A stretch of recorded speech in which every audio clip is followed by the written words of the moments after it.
Well, hi, everyone, and welcome to the lineup for this August the 8th, 2024. I'm Barry Stagner. Very glad to have you joining with us this evening. And wow, is the world on fire, amazingly. Just incredible to see the things that we are watching that the Bible has long foretold. And what a blessing it is that God has told us so many things in advance. And we know there are specific details that we're unsure of, but He told us the major things that we need to know, including things we're never going to experience that will happen during the tribulation period. But I think the value in that is that we see these things developing, which tell us that that tribulation period that we don't have an appointment with as a church is on the very near horizon. And watching Israel take center stage in the news, watching lawlessness abound all over the world, and we're seeing it just in ways I believe never seen in the modern age in different parts of Europe, and it's spreading, and people walking the streets with knives and machetes, and immigrants, that is, or migrants, as they call them, and then the national people, thinking, what in the world is happening to our country? And, a lot of this, I think, is just basic ignorance and wokeness on the part of so many government officials around the world, recognizing that the vast majority of these migrants are Muslims. And, the thing I think that they overlook with their Western thinking is that they have a law within Islam that is called Sharia law. I know you're all familiar with that term, but it's not just a religious system, it's a political system as well. And according to Islam, Sharia law is the only law, and all mankind needs to be under Sharia law. So these foolish people who have said, because, these people are in need, what kind of people are we if we don't let them into our country? And all these other ridiculous mindsets that we see dominant today. And of course, we are to be passionate and compassionate towards those who are needy, but we're not to be fools. We're not to be foolish in, turning a blind eye and thinking everybody thinks like we do. And now European countries are paying the price for their decisions. But this all feeds into what the Bible talks about is going to be happening in the last days. Specifically, the earth is going to be filled with violence, the thoughts and intents of man's heart, only evil continually. And we're watching all this happen in these last days. We've got some really significant stories for you tonight. I pray and hope that you stick around to the end because there's a couple of issues we're going to talk about that we've mentioned from time to time over the course of the years we've been together. And again, just incredible watching what's going on in the world. And our first story, I think, is a good headliner. And it comes from I-24 News, which says the head of the Syrian army secretly visited Iran, acting without Bashar al-Assad's knowledge. And the report mentioned that the chief of staff of the Syrian army poses a threat to the stability of Syria and harms its vital facilities. Syria's chief of staff, General Abdul Karim Mahmoud Ibrahim, visited Iran, informing President Bashar al-Assad, according to the Saudi channel Al-Hadath, on Thursday. The report said that the Syrian chief of staff made decisions that establish a connection with Iran, and this allegedly has led to Israeli attacks on Syria non-Iranian sites. Sources revealed that it is believed that the Syrian chief of staff agreed to transfer weapons from the army to Hezbollah, and the sources added that Ibrahim approved operations against Israel from Syria without the knowledge of the Syrian president. According to sources, he also agreed to launch drones from Syria toward Israel in mid-July, indicating that Ibrahim visited Tehran to solidify the relationship with Iran.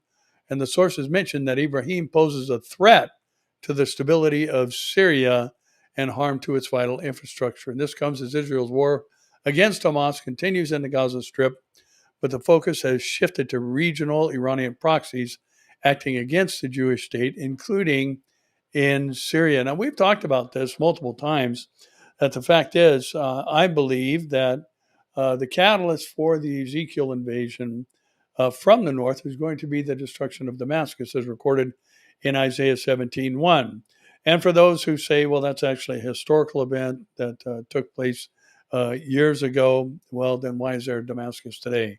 When the Bible says it will cease from being a city, that means it will not be in an inhabitable place any longer. No one will ever live there again. And yet 40 miles from the northern border of Israel, or the Golan Height border of Israel with Syria. There you have the city of Damascus alive and thriving today. So what we mentioned in the past is, could it be that the Iranians try and slip some type of nuclear device into one of the airports there, 40 miles from the border of Israeli territory? And Israel is aware of that, blows it up, and Damascus then becomes a ruinous heap by nuclear detonation via an Israeli strike on the container, the ship, the truck, the whatever that brought it into Syrian territory.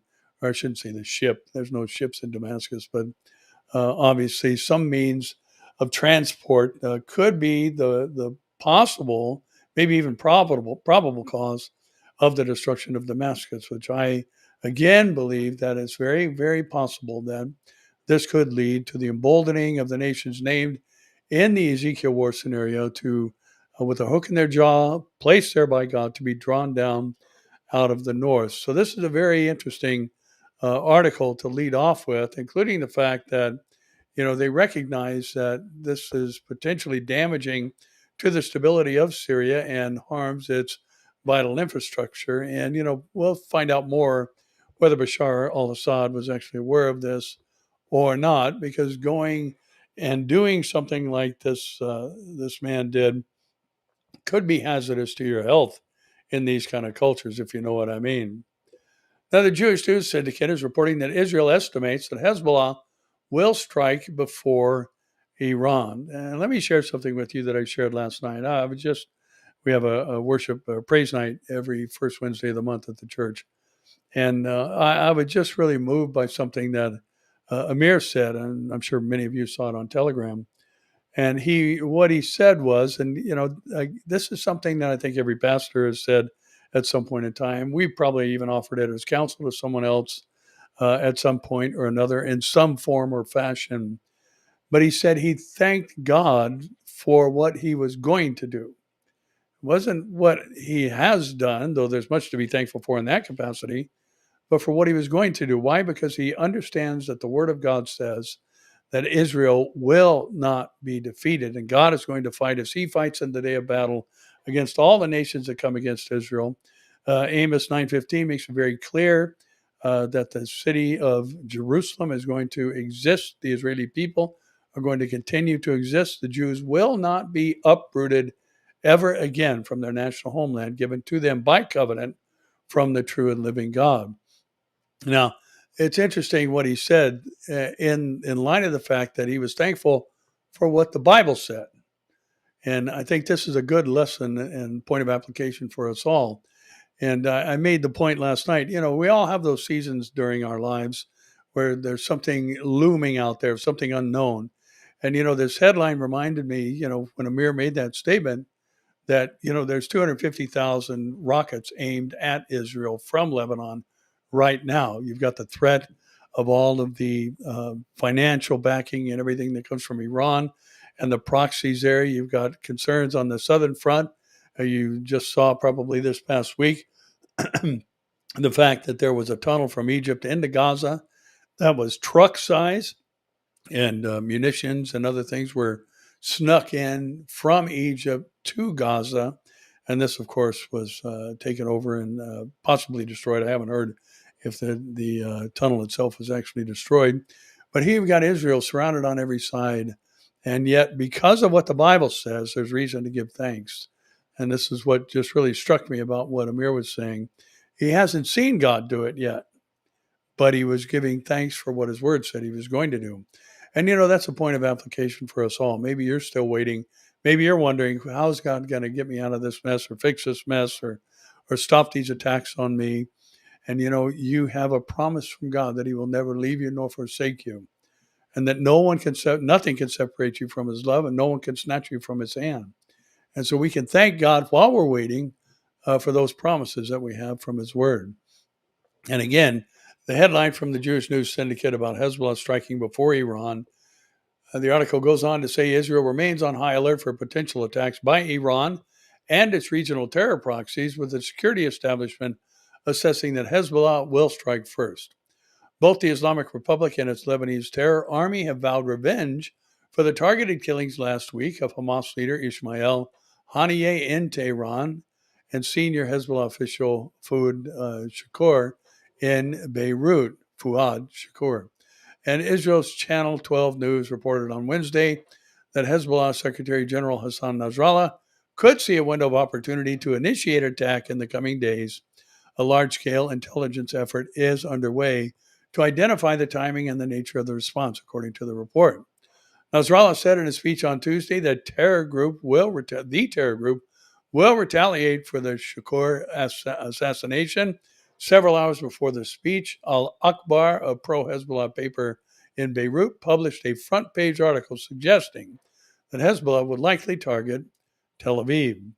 The newspaper's editor-in-chief, Ibrahim al-Amin, wrote that Nasrallah believes there is maneuvering room in terms with Israeli civilians because civilians were killed during the Shakur strike in southern Beirut. Well, there's a difference in, taking out an individual and bombing a major metropolis like Tel Aviv, just indiscriminately.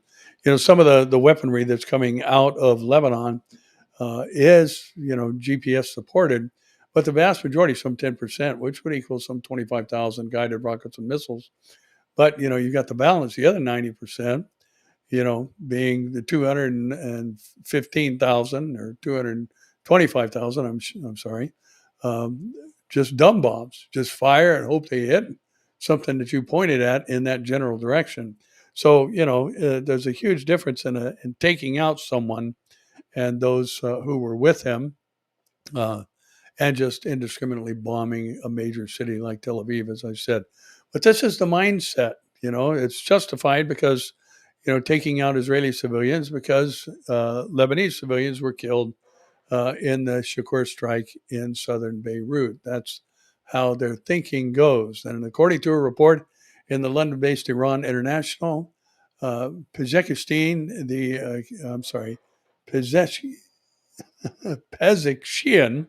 has pleaded, that's the new president who replaced the one who died in the helicopter crash. And according to the report in the London-based Iran International, Supreme Leader Ayatollah Ali Khamenei was asked to avoid a direct attack on Israel, warning it could threaten his presidency and lead to the devastation of Iran's infrastructure, energy, and economy. And Pezeshkian, I've got to figure out what this guy's name is, reportedly told, I've never heard anybody else say it that's from the Middle East, so we'll figure that out in due time. I'm sure we'll be hearing more of him. However, despite the grave warnings, Khamenei remained non-committal during the meeting of the leaders in Iran, and he was neither supporting nor opposing the president's concerns, according to the report. Israel continues to prepare for attacks as Israeli Defense Minister Yoav Gallant visited IDF Home Front Command on Wednesday to discuss plans for warning citizens of any impending attack and giving emergency instructions to the public. On Sunday, the Home Front Command unveiled a new technology to warn citizens in the case of the large-scale national emergency, similar to the U.S. wireless emergency alert systems. The personal message alert technology allows the Army to notify all cell phones in a specific area without the need for any action on a citizen's part. And the warning notification will be immediately displayed on mobile phone screens, accompanied by a loud ringtone. The interesting thing about this effort, which is a great thing for the Israelis to do, and many of you, I'm sure, get the Amber Alert notifications on your phone when a child has been abducted, and what the vehicle is and the description of the perpetrator. And there's great need for these kind of things. But we also, I think, need to go back to the fact that when these Druze children were killed on the soccer field, some of the pictures that were extremely graphic showed them maybe 10, 15 feet away from a bomb shelter. And there just was no time. So again, this makes it possible that there could be a preemptive strike even on Hezbollah and their efforts to attack before even Iran does. Now, Axios reports that Israel told the U.S. Hezbollah will pay a disproportionate price if their attack hits civilians. Israel told the U.S. that if Hezbollah harms Israeli civilians as part of its retaliation for the assassination of its top military commander, the Israeli Defense Force response will be disproportionate. Two Israeli officials reported this. And why it matters is that Israel officials say they don't want an all-out war with Hezbollah and Lebanon, and are now trying to draw a clear line to define what would compel Israel to escalate the conflict and risk a war. And Hezbollah leader Hassan Nasrallah said in a speech on Tuesday, the organization is going to retaliate for the assassination of Fuad Shakur by Israel in Beirut last week. He said Iran is also going to retaliate for Israel's assassination of Hamas political leader Ismail Haniyeh in Tehran. And the fact that Israel is waiting for the response for a week is part of the punishment, because it also is a psychological war that influences morale. And I happen to know from somebody that lives in Israel that the fear factor is not having the impact that maybe it was even after October 7th. And I've heard that restaurants are full, the malls are full, people are living their lives, and this is just somewhat of a catastrophic new normal, living with this threat every day. So, again, Hassan Nasrallah does not have the word of the Almighty God in his corner. And we do know that God, as we mentioned at the outset, is going to defend Israel. The AFP, or the Associated French Press, reports that Israel vows to eliminate new Hamas leader as the war enters its 11th month. Israel has vowed to eliminate new Hamas chief Yahya Sinwar, the alleged mastermind of the October 7th attack, with regional hostilities threatening to boil over as the Gaza war enters its 11th month. The naming of Sinwar to lead the Palestinian militant group came as Israel steeled itself for the potential Iranian retaliation over the killing of his predecessor, Ismail Haniyeh, last week in Tehran. Speaking at a military base on Wednesday, Prime Minister Benjamin Netanyahu said Israel was determined to defend itself. We are prepared both defensively and offensively, he told the new recruits. Army Chief Lieutenant General Herzi Halevi vowed to find him and attack him and force Hamas to find someone to replace him, speaking of Sinwar. This Hamas leader in Gaza since 2017 has not been seen since the October 7th attack, the deadliest in Israel's history. And a senior Hamas official told the Associated French Press Sinwar's selection sent a message that the organization continues its path of resistance.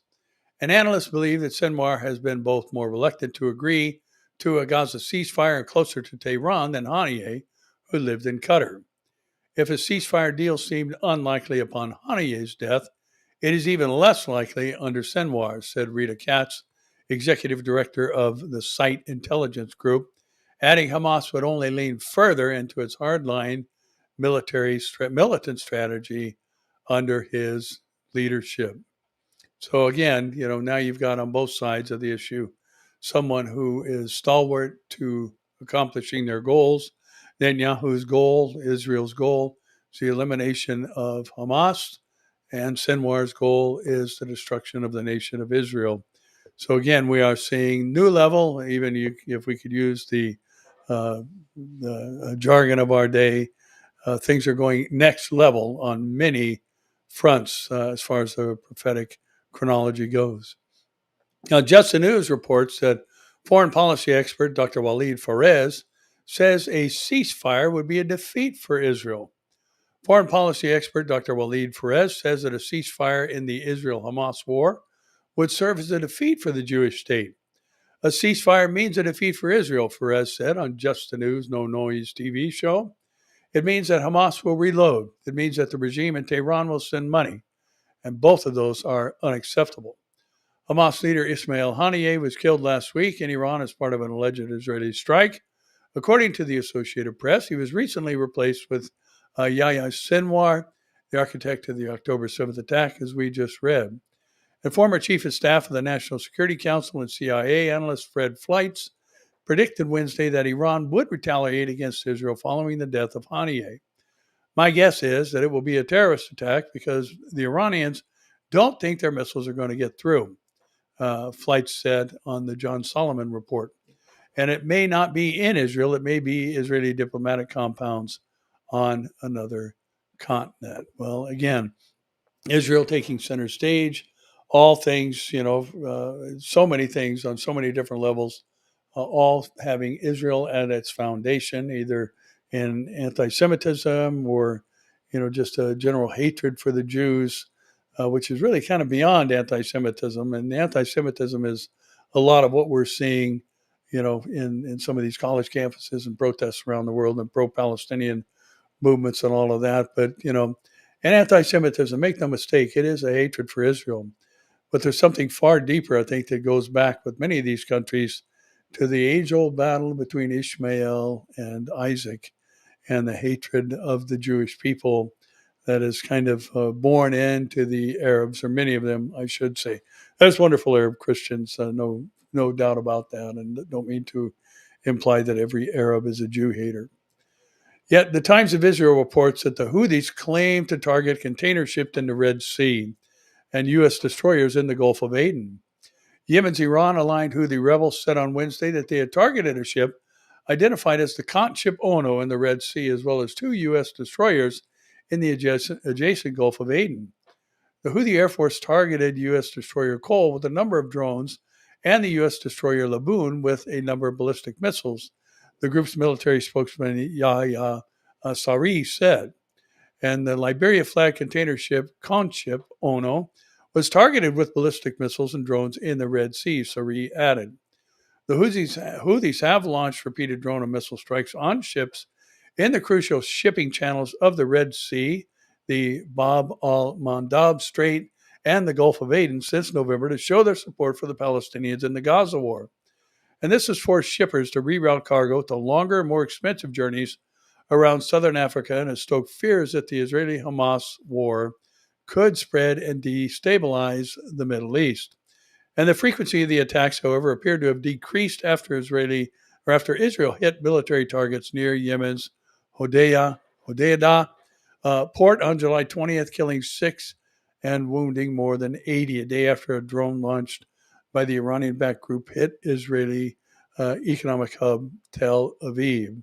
And on Sunday, the Yemeni group claimed the first attack on shipping lanes in 2 weeks since the Israeli attack by targeting the Liberia flag container vessel MV Groton in the Gulf of Aden. And the Houthis have no explanation for the 2-week pause in their attacks on shipping through the Red Sea corridor, and the attacks have seen similar shutdowns since the assaults began in November over Israel's war on Hamas in the Gaza Strip. So, again, just watching things unfold around the world. And, this article, I think, reminds us that, throughout the course of the last days scenario, which began in earnest with the rebirth of the nation of Israel on May the 14th, 1948. And now we've seen kind of an ebb and flow process. Things will move forward and then things will calm down.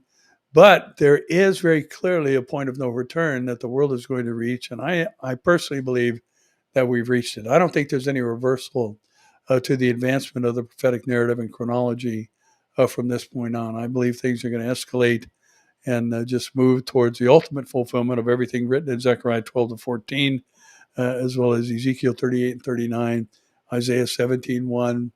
And, we already see clearly that we are, as Paul talked about in 2 Timothy chapter 4, the defection from truth that he mentioned also in 2 Thessalonians, as well as, the fact that people will not endure sound doctrine. So we see, everything that the Bible prophesied regarding the last days in the church and Israel happening quite clearly. And I believe that we've reached that point of no return, and the prophetic narrative is going to advance all the way through.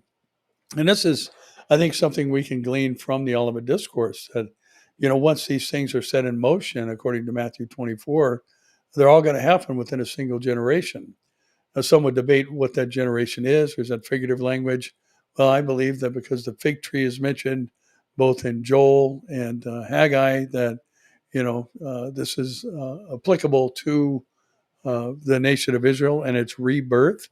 That once Israel became a nation again, that's the generation that's going to see the whole of the content of the Olivet Discourse, which includes the tribulation period, the dividing of the sheep and goats, and the launch into the millennial reign of Christ, which happens after the sheep and the goats are divided based on how they treated the nation of Israel during the tribulation.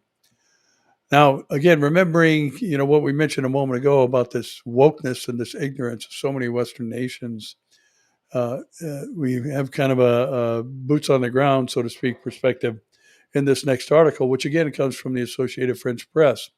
And it says Iran executes dozens the day after hanging a protester over the killing of an Iranian Republican Guard Corps agent. Iran on Wednesday hanged at least 29 convicts in a single day, including 26 in a group execution in one prison, a rights group said, a day after facing international condemnation for executing a man in connection with the 2022 protests. Protest the government in Iran and they'll hang you. Norway-based Iran Human Rights said 26 men were executed in a prison in Karaj outside of Tehran, while 3 other men were executed in Karaj's city prison. Those executed, who include 2 Afghan nationals, have been convicted of murder, drug-related, and rape charges. And other rights groups, including the U.S.-based human rights activist news agency and Center for Human Rights in Iran, also confirmed the execution of at least 24 people in Karaj. Human rights groups have repeatedly accused Iran, which they say executes more people annually than any nation other than China, of making use of the death penalty on all charges to instill fear in society in the wake of the 2022 protests. Without an immediate response from the international community, hundreds of individuals could become victims in the Islamic Republic's killing machine in the coming months, said IHR Director Mahmoud Amiri Maghadam. And the IHR emphasized that a group execution on this scale was unprecedented in recent years in Iran, with the last comparable example dating back to 2009. Are they trying to instill fear? Oh, absolutely. And Gholam Reza Rasei, in his mid-30s, was the 10th man executed by Iran in connection with the months-long protest that erupted in September 2022 after the death in custody of Mahsa Amini. And Amini was a 22-year-old Iranian Kurd. She'd been arrested for alleged breach of the country's strict dress code for women. And Rasei was hanged in prison in the western city of Kermanshah on Tuesday after being convicted of killing the guard's colonel, according to the Mizan online website of the Iranian judiciary. So, the modesty police can beat to death a 22-year-old girl for allowing part of her hair to be seen from underneath her hijab. And, they'll defend that action. But if someone stands up against the persecutors, well, they will execute them. And what an upside down and mixed up world we live in. The world is just completely out of control. And there's only one who can bring it back under control, whatever control there ever has been. It's interesting in the course of all human history, and I'm not sure exactly the number. I can't remember exactly the number, but it's around 220 years. In the course of recorded human history, there's only been 220 years where there were no wars reported at some point and some place on the earth. Out of the 7,000 years-ish of recorded human history, there's been 220 years where there were no wars. Well, guess what? There's going to be a 1,000-year period coming up where there are no wars, and people will beat their swords into plowshares, and it will be a time of peace, because the Prince of Peace is going to be here on the earth, ruling and reigning in righteousness, and we with him. Now, interesting here as we see the expanse of violence throughout the world, as predicted by Jesus regarding the last days. Breitbart reports that there was an ISIS terror plot at a Taylor Swift concert in Austria that has been thwarted, and 2 now have been arrested. An ISIS terror plot at a Taylor Swift concert in Vienna was thwarted on Wednesday after authorities arrested 2 men allegedly connected to planned terrorist attacks at big events in the European city, which included the pop star's upcoming shows. Swift's upcoming shows on Thursday, Friday, and Saturday at the Ernst Happel Stadium in Vienna are still scheduled to go on, according to police, who said now the concrete danger has been minimized. The two suspects had become radicalized via the internet and had specific detailed plans on how they were going to carry out their terrorist attacks, authorities noted. And Vienna State Police Director Franz Ruf and Chief Gerhard Pertzel added that one of the men arrested by the Australian federal and state Austrian federal and state police was a 19-year-old who pledged his allegiance to the Islamic State of Iraq and Syria, also known as ISIS.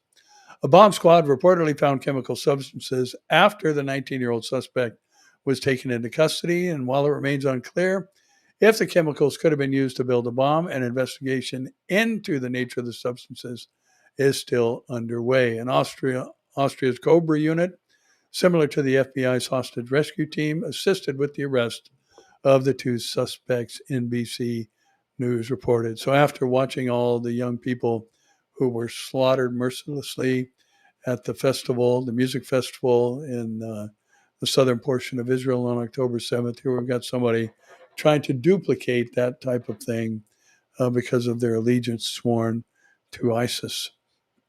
Now, Breitbart also reports that the Biden administration has handed over the last U.S. military base to the Niger coup regime.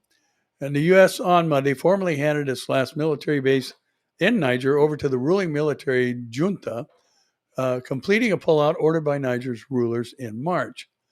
About 24 American troops remained in the country to handle administrative tasks, but they have been instructed to leave by September 15th. And Niger had become the latest global retreat for President Joe Biden when the military officers who took control of the country decided in March not to renew a strategically vital counterterrorism operation that was launched in 2012. Niger provided crucial bases for operations in the terrorist-infested Sahel region, where groups linked both to al-Qaeda and ISIS operate. And the U.S. deployment had already been substantially reduced when the elected government of Niger was overthrown by a junta calling itself the National Council for Safeguarding the Homeland, using the French acronym CNSP, back in July of 2023. And the CNSP claimed U.S. forces did nothing while the terrorists killed people and burned towns. As junta installed Prime Minister Ali Mohammed Lamin Zain put it, and Zain said the Biden administration officials sent to negotiate with his government were arrogant, condescending, and threatening, particularly in their insistence that Niger would scuttle a rumored sale of uranium to Iran. Biden officials essentially agreed with Zain's account of their deteriorating relationship, except they insisted that he was given a choice, not an ultimatum, about keeping good relations with the U.S. and respecting its democratic values and national security interests.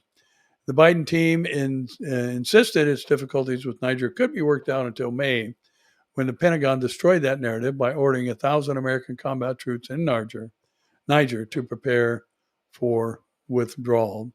And what a sad report. And, I think the withdrawal from Afghanistan comes to mind, and the devastating impact that our military's presence being removed has had on the citizenry of that country. And yet here, no surprise that the junta leader said, the U.S. may as well leave because they're not doing anything about the things going on in our world today. And, if we look at what's going on in England and this just unbelievable violence that's taking place there, I have yet to see any footage of strong government reaction to this. They're just basically doing nothing, it appears.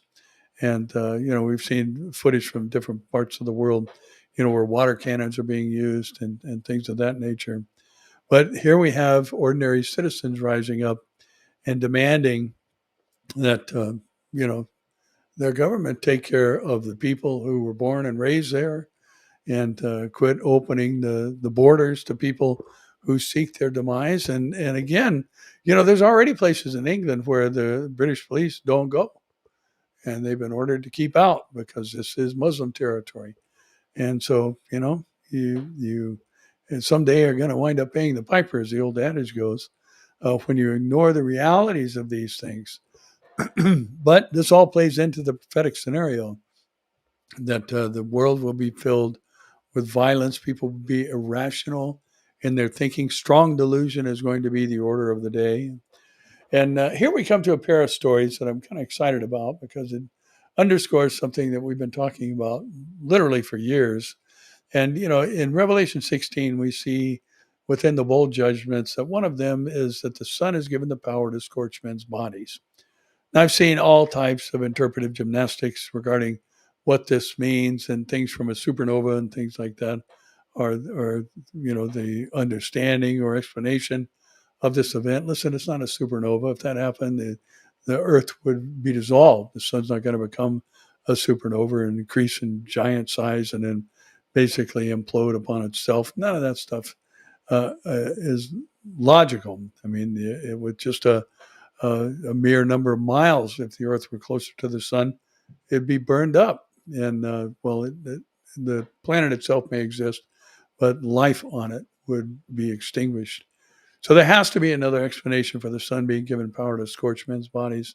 And personally, I believe this is it. Now, again, we've been talking about this for years, but listen to these next two headlines. Here's the first. It comes from Live Science. It's a rare mystery blast from the sun can devastate the ozone layer and spike radiation levels on the Earth.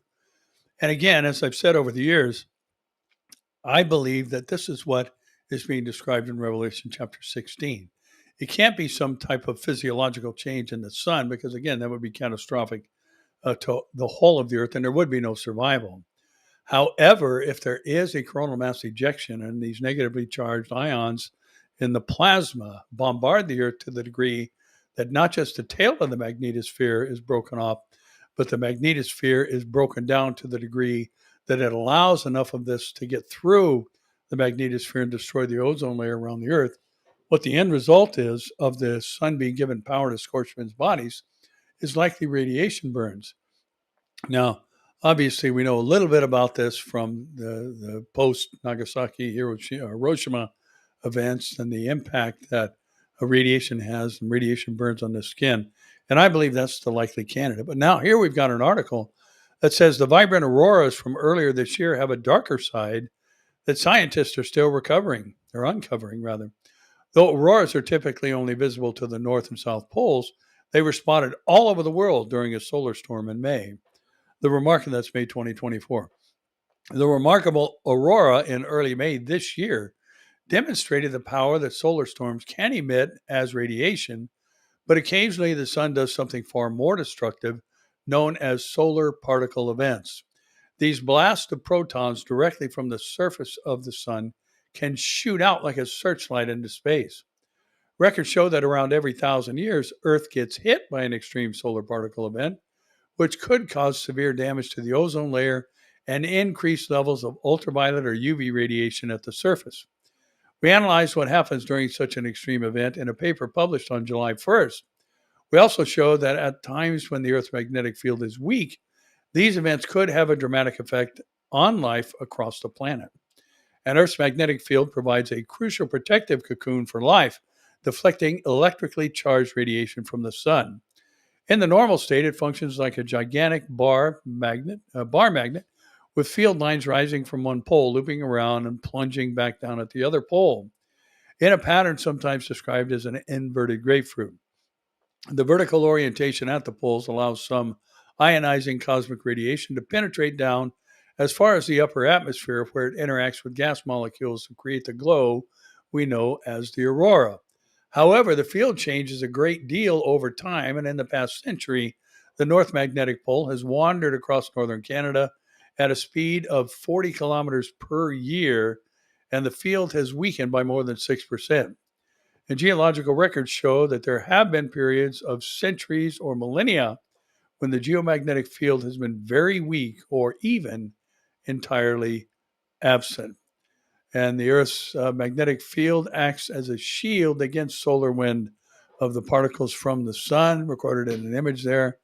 And what we can see would happen without Earth's magnetic field is just take a quick look at Mars, which lost its global magnetic field in the ancient past and most of its atmosphere as a result. Now, again, we're talking about something that I believe is going to happen during the tribulation period. I believe there's going to be a major coronal mass ejection that breaks down the Earth's magnetosphere, destroys or partially disables the Earth's ozone layer as the last defense against direct radiation bombarding the planet, and thus the sun will have the power to scorch men's bodies temporarily.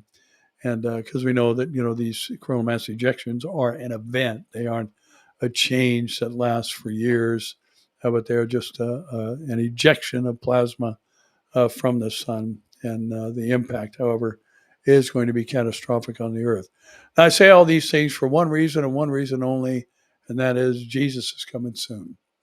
I think he's coming to get us any day now, and I hope it's today. And I'm sure most of us do as well. So let's be busy and occupied till he comes for us. And one last story, I can't ignore this one. It comes from the Gateway Pundit. And Tim Walz signed legislation, the vice presidential candidate for the Democrats, signed legislation redefining the term sexual orientation to include pedophiles. Minnesota's Take Pride Act, which was signed into law by Governor Tim Walz in May of 2023, included a section to redefine the term sexual orientation to include pedophiles in the state's Human Rights Act. Minnesota's Human Rights Act, which was signed all the way back in 1993, adding sexual orientation as a protected class, included a caveat that stated sexual orientation does not include a physical or sexual attachment to children by an adult.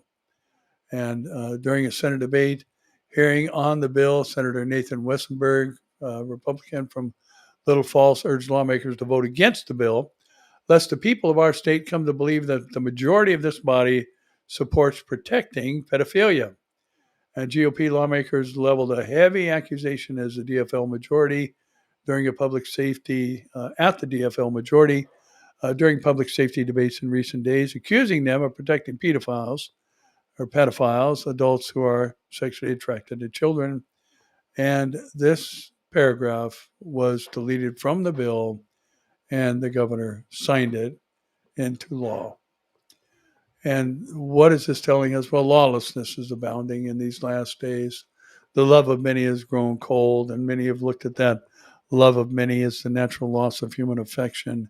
We see that very clearly happening in relation between a mother and her unborn child, as I believe the number is like 1.43 billion babies have been aborted since 1970 around the world. And, America has made its significant contributions to that number. And just the world is just upside down and backwards in their thinking, and wrong is right and right is wrong. And if you stand for biblical values, as we talked about, I think the last couple of weeks, you can get thrown in prison for praying outside an abortion clinic in these last days, in prison for trying to save a life. Kind of like Paul was in prison for trying to save souls, and Peter and John and the others as well. So with that said, let's keep our eyes on the prize and what's coming for us, and recognizing that, the Bible has told us all these things for our information. It wasn't, the information we have about the tribulation is not so we're ready for it, but rather we're desperate that other people miss it. There's only one way to miss it, and that is to be born again. So let's remember our commission, because it's a great commission, and it's to go to the world and preach the gospel to every creature. And I hope that you, with our stories this week and every week, have that increased desperation for those who don't know Christ, because we know what's coming. And again, I think that's part of the motivation for the information, is because we do know what's coming, we can warn others.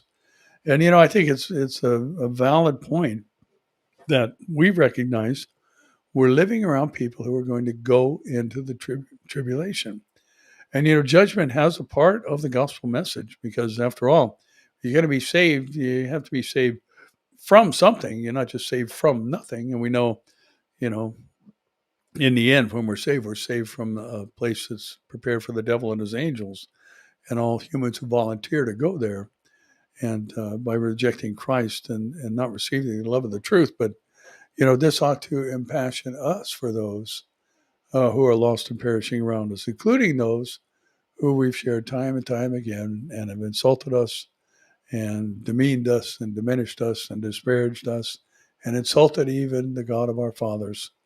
And we need to go at them again and just keep after them and tell them What's coming? Okay, well, listen, you may not believe the gospel message now, but let me tell you about the future and to give them a detailed account about what's coming. The man of sin who rides onto the world scene and makes a covenant with many, but specifically with the nation of Israel, as Daniel 9 foretells, and the catastrophic famine that's going to take place, and where, you know, a meal for just a single person is going to cost a whole day's pay, and that the animal kingdom is going to turn on humanity and look at it as a food source, as the two compete for the food, and then there's going to be a quarter of the earth's population that's destroyed under the rider on the pale green horse of Revelation chapter 6. So a lot for us to share that validates even those who reject it now, but validates it for them when they watch the Bible come alive during the tribulation period. Now,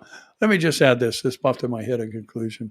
There are people who say if you heard the gospel before the rapture, you can't get saved after the rapture. If you, heard the gospel and did not respond to it before the rapture, you can't get saved after the rapture.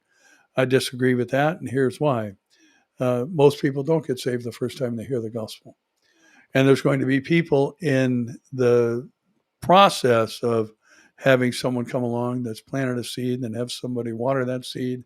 And that seed could be harvested during the tribulation. And, I think a lot of people have rejected the gospel the first time they heard it. And then, people, ambassadors keep coming at them. And then the Holy Spirit does his thing and draws people to Jesus through them. So I don't think that that's biblically sound, because if it's true after the rapture, it has to be true before the rapture. And as long as you're breathing in oxygen, you can be saved, whether you heard the gospel before the rapture and the beginning of the tribulation or not. After all, there's a numberless multitude saved during the tribulation. So don't give up. Don't give up on your unsaved family member, friends, coworkers, fellow students, whatever. Just keep sharing the truth. Keep speaking it in love. And you never know what God's going to do. And sadly, a lot of people are going to be saved during the tribulation who could have missed the whole thing by being part of the church. But there will be saints during the tribulation. They're just not going to be the church. Much like the Old Testament saints aren't the church either. Tribulation saints aren't the church. Millennial saints aren't the church. The church is the bride of Christ, and we will be with the Lord and forever be with him when he comes to take us to the Father's house. So, well, that's it for this week. And again, thank you so much for joining us, and looking forward to all that God has in these coming days for us. Pray for Israel, pray for Amir and his family, and all the soldiers out there who are protecting their beloved nation. And I mentioned, I think last week, that not this Sunday, not the 11th, but the 18th, I'll be out at Calvary Chapel Chino Hills if you'd like to pop in and say hi. As I'm not sure where Pastor Jack's going to be, but he asked me if I'd come teach. And what an honor that is. I'm happy to do it. So hope to bump into some of you out there. Well, that's it for this week. And let's just close with what we know to be true. And that is, I'll see you here, there, or in the air. God bless.